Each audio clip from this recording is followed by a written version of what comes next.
Hello everyone guys, today in this video I'm going to show you how to open control panel in Windows 10 PC or laptop. So guys, if you want to open control panel in Windows 10 PC or laptop, so very easy.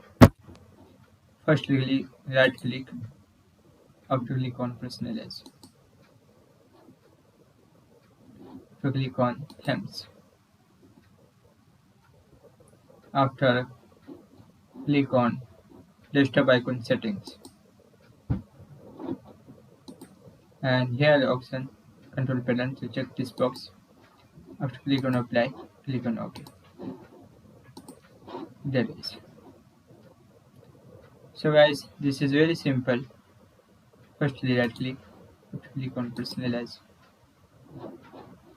themes, desktop icon settings, click on control panel, click on apply, click on OK.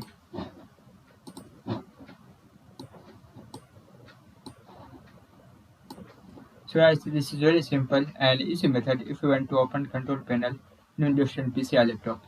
Thank you for watching this video. Please subscribe to my channel for latest update.